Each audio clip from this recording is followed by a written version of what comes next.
வணக்கம். திசைகளின் 10 மணி செய்திகள். அமைதி நிரந்தரமல்ல, ராணுவ தயார் நிலையை கைவிட வேண்டாம், பிரதமர் அன்வார் எச்சரிக்கை. நாட்டில் தற்போது நிலவும் அமைதியும் நிலைத்தன்மையும் தற்காப்பு திறன்களுக்கான தயார் நிலையை குறைத்து மதிப்பிடுவதற்கு ஒருபோதும் காரணமாகிவிடக்கூடாது என்று பிரதமர் டத்தஸ்ரீ அன்வார் இப்ராஹிம் வலுவாக வலியுறுத்தியுள்ளார். முதலாம், இரண்டாம் உலகப் போர்களின் போது சில நாடுகள் தற்காப்பு தயார் நிலையை குறைத்ததே மிகப்பெரிய வரலாற்று தவறு என்றும், எனவே பொருளாதாரத்திற்காகவும் வளர்ச்சிக்காகவும் உழைக்கும் அதே வேளையில் ராணுவ ஒழுக்கத்தையும் திறன்களையும் மேம்படுத்துவதை நாம் மறக்கக்கூடாது என்றும் அவர் நினைவூட்டினார். தற்காப்புத்துறை அமைச்சரின் தொடர்ச்சியான வலியுறுத்தலால் ராணுவத்தினரின் வீட்டு வசதி மேம்பாடு உள்ளிட்ட பல சீர்திருத்தங்கள் மேற்கொள்ளப்பட்டு சாதனை அளவிலான முன்னேற்றம் எட்டப்பட்டுள்ளது என்றும் அன்வார் பாராட்டினார்.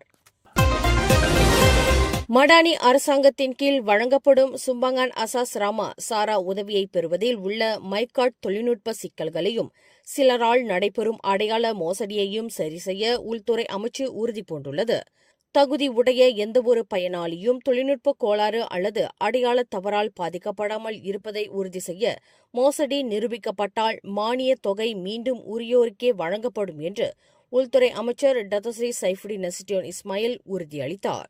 இச்சிக்கலை களைய உள்துறை அமைச்சு தேசிய பதிவுத்துறை JPN-உடன் இணைந்து தரவுகளை புதுப்பித்தல், அட்டையின் பாதுகாப்பை மேம்படுத்துதல் போன்ற நடவடிக்கைகளை தீவிரமாக எடுத்து வருவதாக அவர் தெரிவித்தார். வணக்கம், அனைவருக்கும் Deepavali Nal Batukal. Happy Deepavali dan selamat menyambut Hari Deepavali bagi semua sahabat handai saya masyarakat India dan kita bersama rakyat Malaysia untuk menuju kemajuan, pencerahan, keadilan, meninggalkan kegelapan, kezaliman. Mudah-mudahan Deepavali akan memberikan pencerahan, kebahagiaan kepada keluarga masyarakat Malaysia. Terima kasih. Nandri. Henle passport குறியீடு 2025 தரவரிசையில் அமெரிக்க பாஸ்போர்ட்டுக்கு இணையாக மலேசிய கடப்பிதழ் உலக அளவில் 12வது இடத்தை பிடித்து புதிய சாதனை படைத்துள்ளது. இச்சாதனையால் மலேசிய கடப்பிதழ் வைத்திருப்பவர்கள் இனி உலகின் 180 நாடுகளுக்கு விசா இல்லாமல் பயணம் செய்யும் அரிய வாய்ப்பை பெற்றுள்ளனர். மலேசியாவின் பயண ஆவணத்தின் மீதும் அதன் பாதுகாப்பு தரம் மீதும் உலக நாடுகள் கொண்டுள்ள நம்பிக்கையையும் உறுதியான அங்கீகாரத்தையும் இது பிரதிபலிக்கிறது என்று மலேசிய குடிநுழைவுத்துறை JIM பெருமிதம் தெரிவித்துள்ளது. Salam sejahtera, salam Malaysia Badani.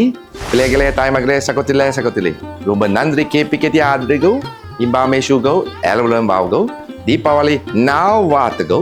Hari ini kita bersama untuk merayakan sambutan Hari Deepavali. Deepavali is a festival of light ataupun pesta cahaya. Adalah sangat penting kita sentiasa ingat. Pesta cahaya bermaksud kita tinggalkan kegelapan. Kita menyambut sinar harapan yang baru dengan penuh ceria. Dan kerajaan Madani adalah kerajaan untuk semua. Maka sempena Deepavali tahun ini, saya mewakili kerajaan Madani menyampaikan sentuhan kasih istimewa iaitu 15 juta ringgit untuk semua perkampungan India di seluruh negara sempena perayaan Deepavali tahun ini. Ini adalah bukti di mana kerajaan Madani sentiasa menjaga kebajikan masyarakat termasuk kaum India supaya tiada yang tertinggal, tiada yang terpinggir. Selain daripada itu, di mana kita ada pelbagai bantuan lagi untuk membantu kaum India, termasuk 100 juta untuk Mitra Fund membantu kaum India. Kita juga ada rumah ibadat bukan Islam, di mana KPKT tahun ini juga telah luluskan peruntukan paling tinggi dalam sejarah, 20 juta ringgit untuk kuih-kuih Hindu di seluruh negara. Dan ini adalah bukti komitmen kerajaan Madani. Kita teguh kerana kita bersama. Rumah-rumah Nandrika, Deepavali now wa teguh.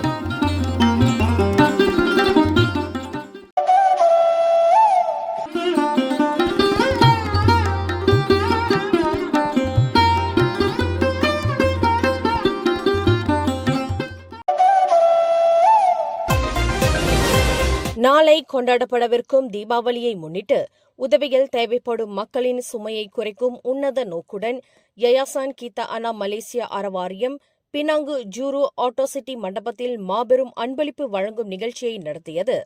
B40 பிரிவைச் சேர்ந்த Malay, சீனம், இந்திய இனத்தவர் என சுமார் 700 குடும்பத்தினர் Penang முதல்வர் சோக்கொன்யோவிடம் இருந்து இந்த உதவிப் பொருட்களை பெற்று பயனடைந்தனர்.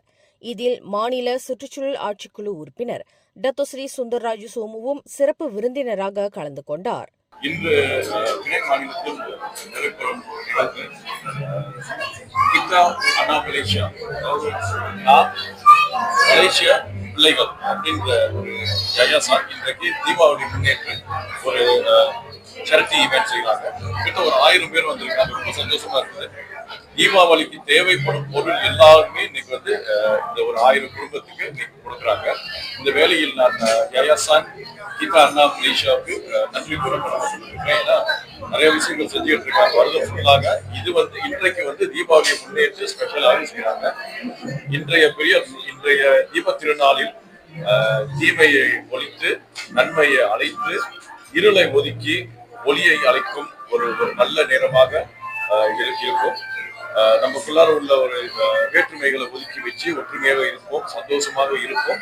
ஒரு புதிய இந்திய தலைமுறையை உருவாக்கும் அனைவருக்கும் என் இதயம் கணிந்த தீபாவளி நல்வாழ்த்துக்கள். இந்நிகழ்ச்சியில் பேசிய முதல்வர் சோ அரசு சாரா இயக்கங்களின் இத்தகைய முன்னெடுப்புகளை மனதார பாராட்டினார். அரசாங்கத்தின் உதவிகள் முழுமையாக சென்றடையாத மக்களிடம் கூட பாலமாக செயல்படும் அமைப்புகள் வழியாக உதவி சென்று சேர்வதை இந்த நிகழ்ச்சி தெளிவாக எடுத்துக் காட்டுவதாகவும் இது ஒரு சிறந்த மக்கள் நல கருவி என்றும் அவர் குறிப்பிட்டார். தீபாவளி மட்டுமின்றி மற்ற நாட்களிலும் மக்களுக்காக உழைக்கும் யயாசான் கீதா அனா மலேசியா அறவாரியத்திற்கு அவர் தனது வாழ்த்துக்களை தெரிவித்துக் கொண்டதுடன் தீபாவளி வாழ்த்துக்களையும் பகிர்ந்து கொண்டார். நிகழ்ச்சியின் நோக்கம் குறித்து பேசிய அறவாரியத்தின் தலைவர் புவனீதன் ஹேலன் கோவன் இந்த ஆண்டு சுமார் 1000 பேருக்கு உதவி வழங்க திட்டமிட்டதாகவும் மீதமுள்ள 300 பேருக்கு ஜிலஜா காசே திட்டத்தின் கீழ் உடல்நலக் குறைவால் பாதிக்கப்பட்டவர்களுக்கும் மாற்றுத்திறனாளிகளுக்கும் வீடு வீடாக சென்று அன்பளிப்புகளை வழங்கினோம் என்று தெரிவித்தார். யயாசான் கீதா அனா மலேசியா அறவாரியம் சமூக இலக்காவுடன் சேர்ந்து பல வகையில நம்ம உதவிகளை செய்து கொண்டிருக்கிறோம். அது மட்டுமின்றி பிள்ளைகளின் படிப்பு சார்ந்த விஷயங்களிலும் பொருளாதார சார்ந்த விஷயங்களும் நம்ம யயாசான் கீதா அனா மலேசியா பல உதவிகள் 2001 செய்து கொண்டிருக்கோம். அந்த காலகட்டத்தில் பார்த்தீங்கன்னா 2021ஆம் ஆண்டு கோவிட் காலத்தில் அனைவரும் வீட்டில் இருக்கும் பட்சத்தில் யயாசான் கீதா அனா மலேசியா நாடு தலைவில் சுமார் 3 லட்சம் பேருக்கு இந்த பொட்டலங்களை வழங்கியுள்ளோம். யாரும் கஷ்டப்படக்கூடாது என்றதுக்காக யயாசான் கீதா அனா மலேசியா வாரியம் இந்த மாதிரியான கபஜிகான் மற்றும் சோஷியல் சர்வீஸ் அவ்வப்பொழுது செய்து கொண்டிருக்கின்றது. தினசரி செலவுகள் அதிகரித்து வரும் நிலையில் இந்த அன்பளிப்புகள் மக்களின் சுமையை குறைக்கும் என நம்புவதாகவும் அவர் நம்பிக்கை தெரிவித்தார்.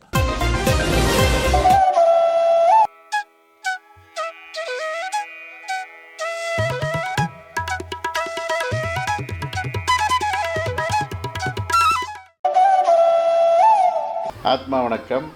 நமச்சிவாய வாழ்க, நாதந்தால் வாழ்க, இமை பொழுதும் என் நெஞ்சில் நீங்கள் தான் தாழ் வாழ்க. Salam Malaysia Madani, salam perpaduan, salam Negeri bersih, muafakat sejahtera. இந்த இனிய வேளையில் மலேசியா இந்து சமுதாயத்துக்கு என்னுடைய இனிய தீபாவளி நல்வாழ்த்துக்கள். அனைத்து இந்தியர்களும் இந்த தீபாவளியை சிறப்பாக உங்கள் குடும்பத்துடன் உங்களோட நண்பர்களுடன் உறவினர்களுடன் சிறப்பாக கொண்டாட என்னோட வாழ்த்துக்கள். அனைவருக்கும் என்னுடைய இனிய தீபாவளி நல்வாழ்த்துக்கள்.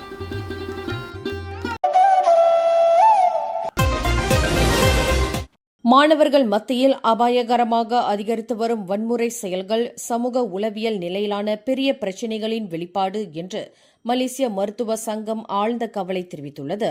அண்மையில் நடந்த கத்திக்குத்து, கூட்டு பாலியல் வன்புணர்வு சம்பவங்கள் குழந்தைகள் பாதுகாப்பாக இருக்க வேண்டிய பள்ளி சூழலில் வன்முறை ஊடுருவியுள்ளதன் சோகமான எடுத்துக்காட்டுகள் என்று அச்சங்க தலைவர் டாக்டர் திருநாவுக்கரசு ராஜு சுட்டிக்காட்டினார்.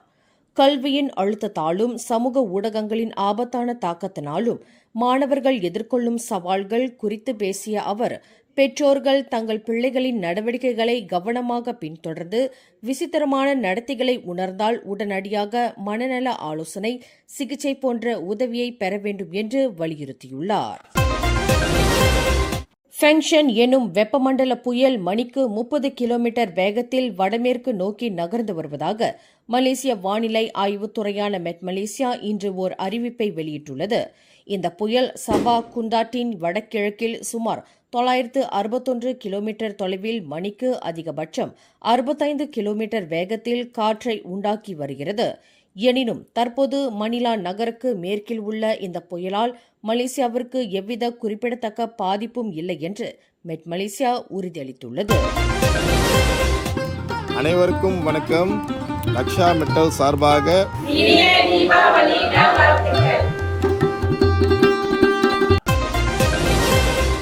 யயாசான் கீதா அண்ணா மலேசியா அறவாரியம் தீபாவளி அன்பளிப்பு வழங்கும் நிகழ்ச்சியை வெறும் பொருள் உதவி திட்டமாக மட்டுமல்லாமல் பன்னாட்டு பண்பாட்டு கொண்டாட்டத்தின் தளமாகவும் மாறிவிட்டது. இந்நிகழ்ச்சியில் இந்தியர்களின் பாரம்பரியமான காவடி, உரிமைமேளம், மயிலாட்டம், பரதநாட்டியம் ஆகியவற்றுடன் சீனர்களின் நாகா நடனமும் இடம்பெற்று பல்லின கலாச்சார விழுமியங்களை உயர்த்தி பிடித்தது. இந்த கலாச்சார பரிமாற்றத்தை மேம்படுத்தும் நோக்கத்துடன் மலேசிய அறிவியல் பல்கலைக்கழகத்தில் பயிலும் சுமார் 100 பன்னாட்டு மாணவர்கள் சிறப்பு அழைப்பாளர்களாக இந்நிகழ்ச்சியில் கலந்து கொண்டனர்.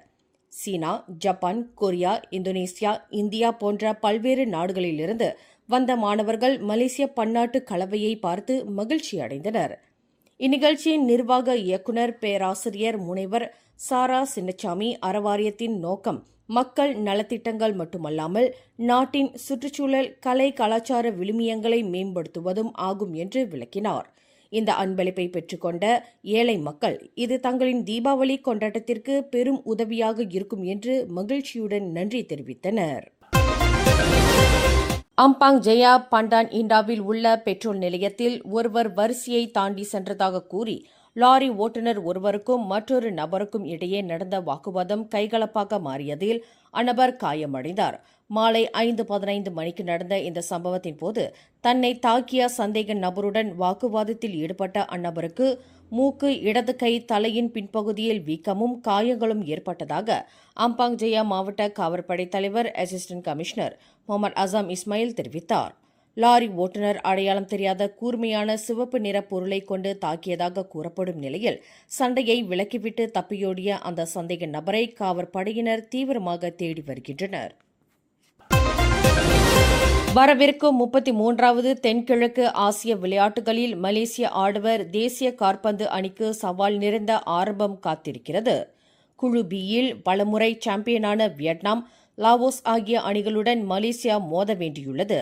இந்த டிசம்பர் 3 முதல் 18 வரை தாய்லாந்தில் நடைபெறவிருக்கும் இப்போட்டியில் மகளிர் காற்பந்து போட்டியிலும் மலேசியா மீண்டும் வியட்நாம் அணியுடன் மியான்மர், பிலிப்பீன்ஸ் ஆகிய அணிகளை எதிர்த்து போட்டியிடுகிறது.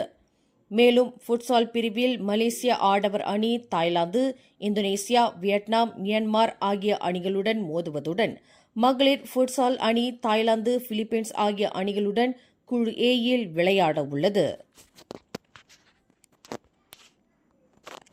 மேலும் செய்திகளை தெரிந்து கொள்ள கீழே இருக்கும் பெல் பட்டனை அழுத்துங்கள்.